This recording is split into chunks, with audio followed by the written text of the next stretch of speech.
I'm incredibly impatient and I'm incredibly irrational when it comes to what I want. I fucking want it, and you can't tell me otherwise because I believe what I want is good for the world. Now, this is commonly the delusion of dictators, so hopefully don't end up on a Kanye West rant. But you know what I mean? Like, essentially, what I want is for people doing Brazilian Jiu-Jitsu to do it longer and better without injury, or less injury, I should say. Hmm. So here's the thing, and this is the biggest problem for all humans, including me: time allocation. You don't budget an extra 15 minutes to get to class and do the warm up you need to do.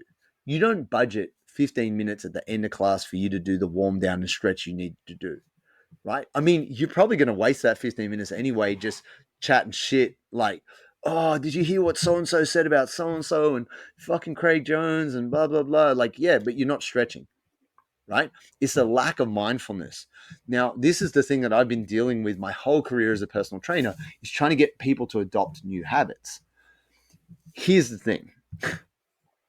If you can't throw and catch one ball, you're not going to juggle three balls, right?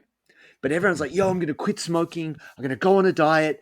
I'm going to fucking get a fucking haircut. I'm going to start walking in the morning. I'm going to take cold showers, blah, blah, blah. Like, they say that you should never like quit smoking and go on a diet at the same time.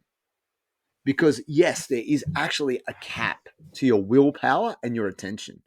Your brain is very glucose dependent, right? Fat, like lipids, can't actually cross the blood brain barrier. So that's why it's really hard to think when you're hungry. You haven't got enough sugar there. You're not going to make good decisions, right? So here's a huge problem. People are like, right, I'm ready for change. I'm going to do everything. No, do one thing. And people are like, yo, but that's not cool, man. That's not sexy. It's like, it doesn't fucking matter. Yep. Just do one thing. So for you, for example, let's treat this as like, let's get Tim Ferriss in this. Basically, you get me on to solve your problems and you make money off it. Great. I got so sick of Tim Ferriss lately. Like, I used to love Tim Ferriss back in the days. He's like, look, this might be a little bit self-serving. This might be a little bit selfish. I don't want to turn this into a counseling session, Yeah, it's but all let's turn this into scratching a the itch. Yeah. fucking counseling session, right? Like, shut the fuck up, Tim Ferriss. I'm trying to learn how to get good in this world. You ain't helping me. But let's turn this to you, my friend. So, what is an issue you have physically? Like, if we were, because I can give you one thing that'll help you. So, in terms of your jiu-jitsu, what do you struggle with? Is it shoulders, hips, back, ankle? What's the deal? Probably the hips. It's probably like things like inversions and like getting in tight, and like guard retention maybe. It's Okay. like So a big part of guard retention is glutes. And glutes is also a big part of lower back pain. A lot of people go, oh, my lower back's sore. When actually what they're saying is my glutes are tight and the lumbar spine has to compensate because the hips aren't moving as well as they could.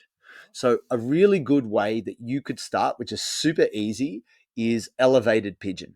So the pigeon position on the ground can be really uncomfortable for people, especially if their hips are tight, because they get pain in their knee.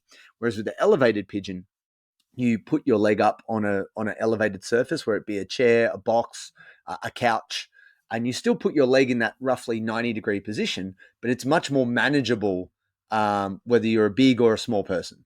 And then you're just leaning forward and you're going to stay in that position for 60 seconds on one side and just breathe.